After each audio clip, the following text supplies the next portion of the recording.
technology used in these cars, I spoke with my buddy Les McTaggart from the IndyCar series. This is a current IndyCar series car, and I mean, this car is capable of probably traveling over 230 miles an hour at the Indianapolis Motor Speedway. So safety is one of the prime concerns for us, obviously because the drivers are very important. So the whole car, this whole section of the car really is the cockpit area where the driver's located. He sits in this area here.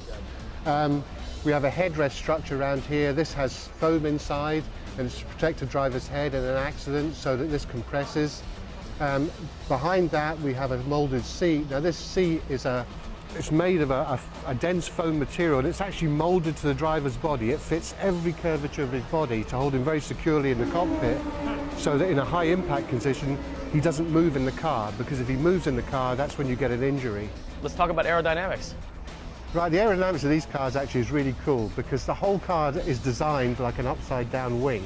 We propel the air under the car faster than it flows over the top surface, and the reason that we do that is to create ground effects. And the ground effects on this car typically is probably about 3,000 pounds of negative pressure. So you could run this car on the ceiling at 180 miles an hour and it wouldn't fall off. Wow. And the idea is so you can go through corners very fast because the car is actually sucked to the ground. So can you tell the viewers how the aerodynamics have actually changed with the cars? Yeah, I mean, certainly over the last 10 or 15 years, they've become much more sophisticated because we have many more tools to refine the cars. Okay. Wind tunnels have become much more sophisticated in terms of the speeds we can run the cars in. And we can understand all aspects of the cars now because not only going in a straight line, we look at how they spin, how they react, resistance to the car, and can we improve the safety of the car in different situations. So the tools available to us now are 10 times better than they were 15 years ago.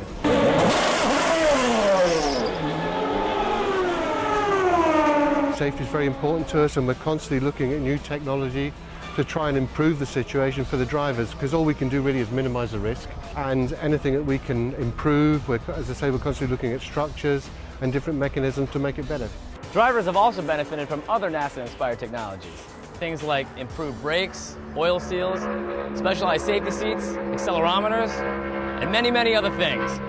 So who are these daredevils that take these risks every day? Well, I caught up with a few drivers to find out how technology is not only helping them drive better, but be safe too. If you're a race car driver, you're never going to fear that something's going to happen to you. Obviously, it's good to have the safety, but we're always going to be in a risk. It's never going to be 100% safe. Yellow car in front. Yellow flag, yellow flag, yellow. Great job, Tony.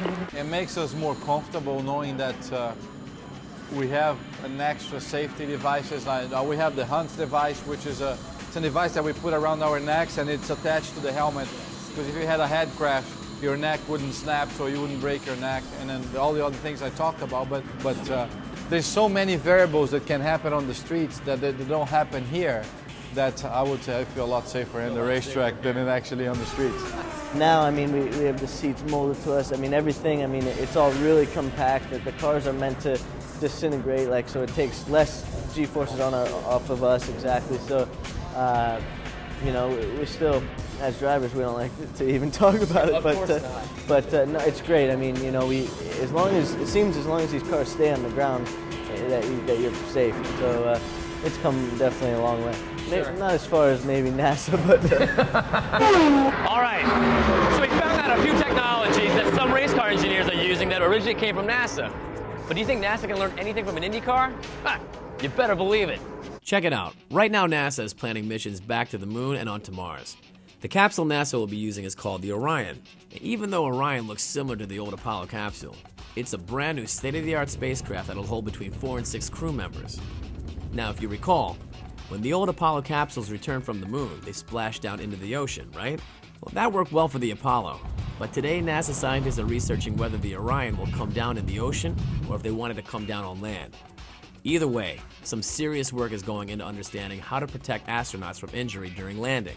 Although NASA has tons of data on what astronauts may experience during landing, they're also working with IndyCar to look at their data too. This is because IndyCar has detailed data for every crash since 1996.